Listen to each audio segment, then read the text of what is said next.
Hello, my friends. It's that time of the year when we're into parties and Christmas, but we're also into truth, justice, and reaching for that goal. Where do we want to go? So I'm going to speak briefly about Sagittarius energy. I can't possibly do it justice because there's so much to talk about. But Sagittarius energy includes the quest for truth, peace of mind, travels and adventure, legal stuff, optimism, finding solutions, and overcoming excess. And this year, I believe this Sagittarius energy is empowered by the very recent movement of Pluto into Aquarius, the power of the people, the collective. Pluto in the last degree of Capricorn, combined with the energies of the full moon on November the 16th, has put into the light situations which some would prefer to have hidden. And I might just turn my light on and see if the image is any better.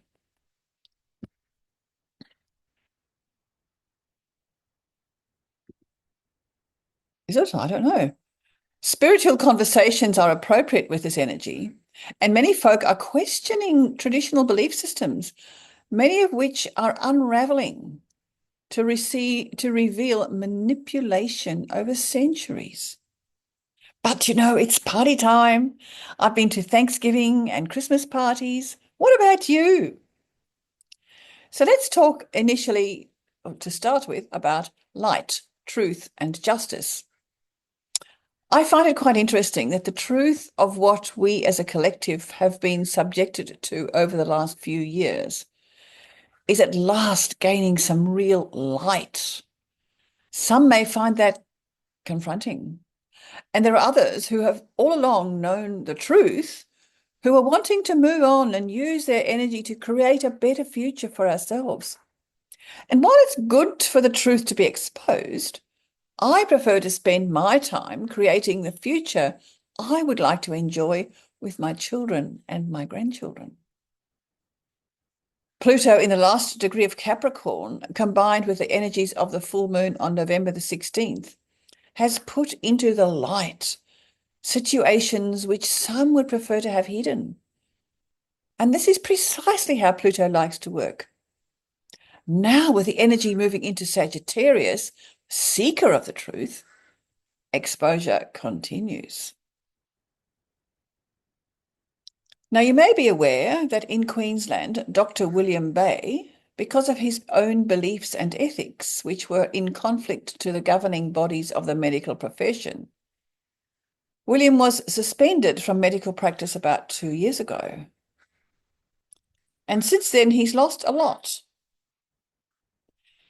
It was lovely to read this excerpt taken from his Facebook post on the 23rd of November. Sagittarius just moved in, Sun just moved into Sagittarius. And here's what he said.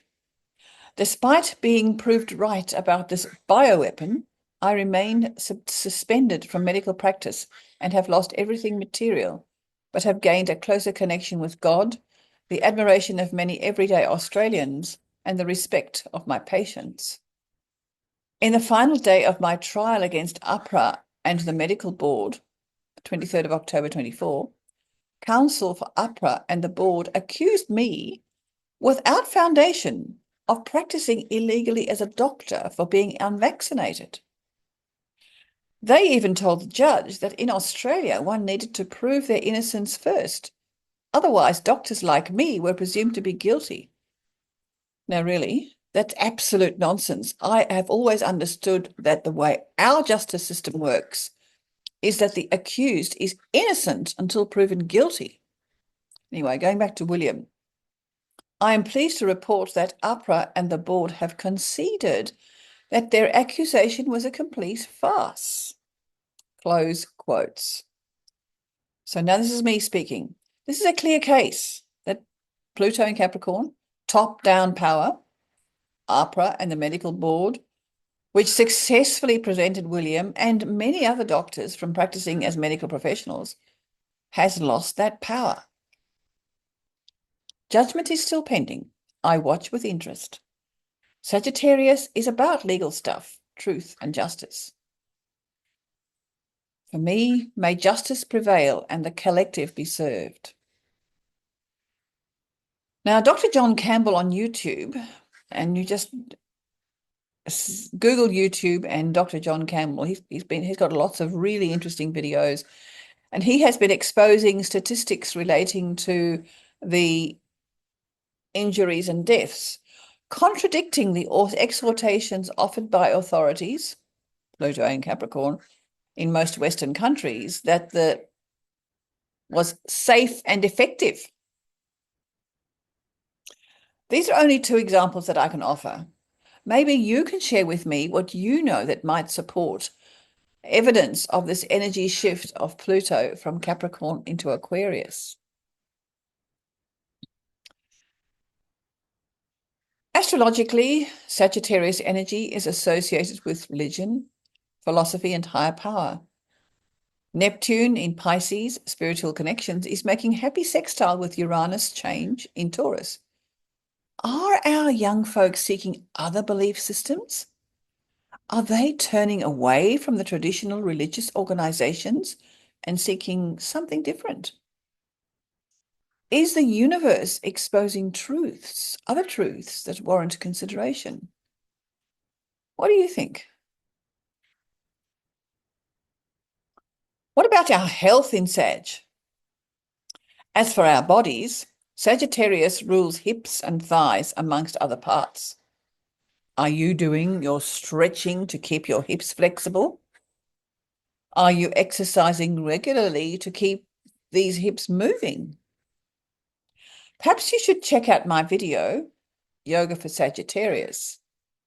The pigeon posture is excellent for releasing stiff hips and can be executed in several different ways. So I encourage you to keep your hips and thighs healthy and well in this Sagittarian energy. Retrogrades. And we've got several notable planetary configurations in December. Mercury turned retrograde on the 26th of November and will be retrograde until the 15th of December. It's another 10 days from now. So just be aware that your travel plans may not proceed as planned, but you will get there. Communications can be confused or unclear. Now, if you have important messages to deliver, do double check that the recipient has received the message as intended. There is the possibility that either the message is not received or it is interpreted differently from the intent of the sender. While Mercury is retrograde, make sure your messages are very clear. We also have Mars going retrograde in Leo from the 6th of December, forming an opposition to Pluto in Aquarius. Now, Mars will retrograde back into Cancer on the 24th until the 24th of February, when he moves direct again. And these two planets, Pluto and this Mars, have this oppositional dance until the end of April, when the faster moving Mars moves on. Now, this is challenging energy to navigate. Pluto is top-down power, pressing down on us. Mars is our own individual drive, not necessarily in agreement with our Pluto directive, which can be quite personal for most of us. Our task with this configuration is to integrate these two energies. Find a point of agreement between the Pluto directive and our individual drive. Seems a bit esoteric, but just give it some space in your meditations for your energy to find the appropriate way forward for you. Did you know we've got 2 new moons in December? We had the first one in Sagittarius in 9 degrees on Sunday, the 1st of December. And the second new moon is in Capricorn on the 30th of December, also at 9 degrees. I wonder what that means. Perhaps we'll watch the next video to find out. But be sure to set your intentions for the following month at the new moon. In December, we also have a solstice. The sun stands still the weekend before Christmas. In the Northern Hemisphere, it's the shortest day. It is time to plant the seed for the year to come. Think about what you might like to manifest by the summer solstice in June. In the intervening time, nurture that seed of intention. Conversely, at the solstice in the Southern Hemisphere, it is time to harvest the product of the seed that you planted in the winter solstice in June and celebrate your achievements. How appropriate in Sagittarius, eh? The sun will still be in Sagittarius, party energy, on Saturday, the 21st of December. So have some fun. Celebrate the summer solstice in the Southern Hemisphere. And finally, at the end of December, Pluto is sextile the North Node in Aries and trine the South Node in Libra. Now, the North Node, it's just a notional point in the zodiac, is a point to which we are striving to move in our lives. And the South Node is what we're trying to leave behind. The North Node's Aries energy has been encouraging us to move on, to reach forward, to be bold and make new plans and engage in new activities. So the goals you created in Sagittarius energy can be further highlighted and kept in sight. Remember, we grow at many levels when we make the effort to change. Now, New Year's resolutions. Just a word about those. I generally don't make New Year's resolutions at this time of the year. There's far too much going on. But this year, it may be a very good time to write down New Year resolutions as the new moon occurs just before the end of the calendar year. That's the new moon at the end of December. Now, my suggestion is that while your intentions may be clear, a better time for creating plans for the new year is in February, March, when the sun is in Pisces, which helps your imagination, your creativity to construct new plans.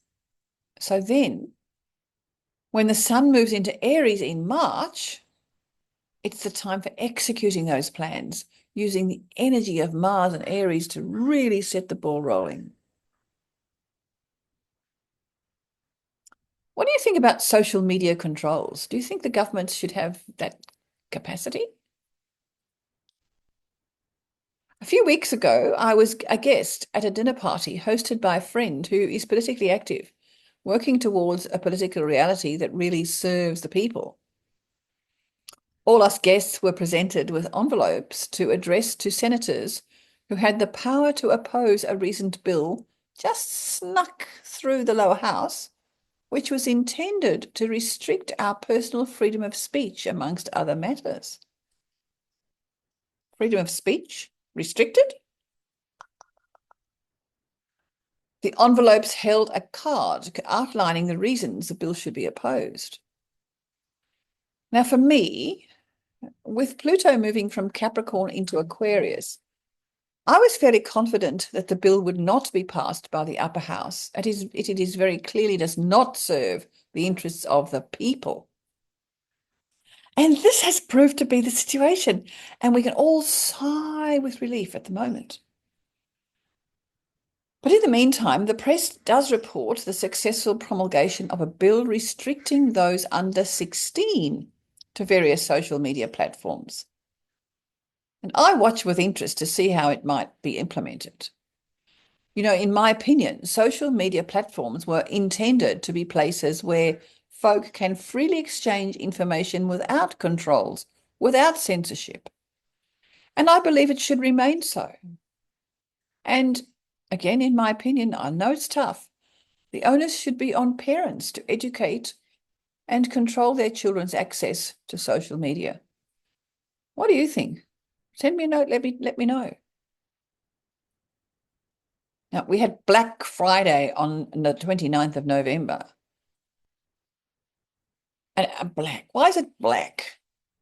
Because it's the day after Thanksgiving? I don't know. Anyway, our commercial organizations are exhorting us to spend big on Black Friday sales. Stores everywhere are encouraging us to buy Christmas presents. There is encouragement everywhere to spend, to spend, to spend.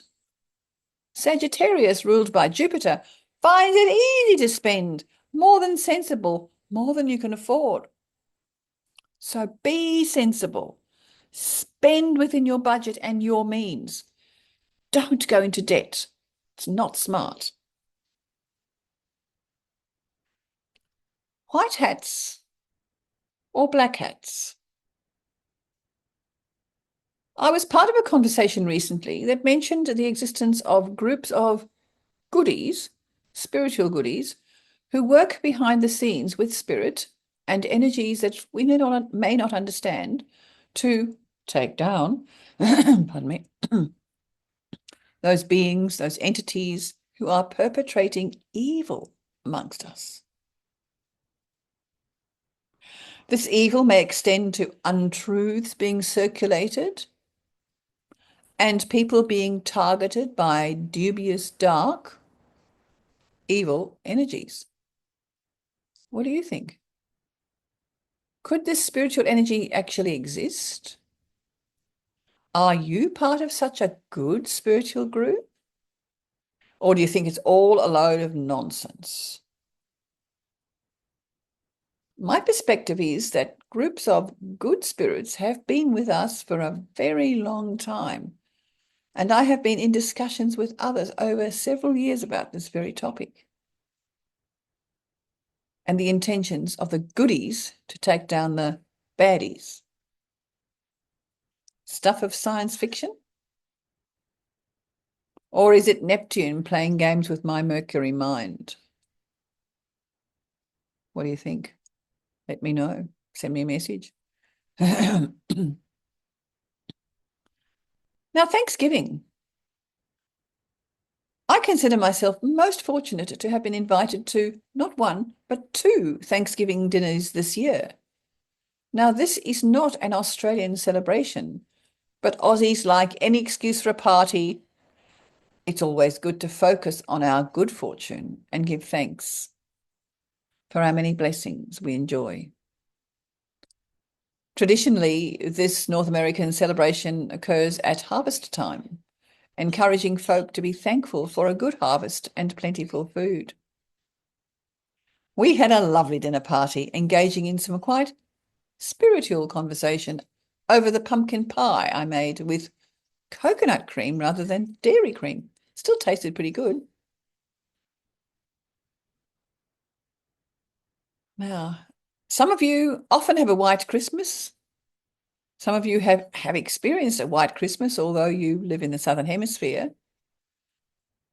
But in the last degree of Sagittarius, I hop on a flight to New York. Wow!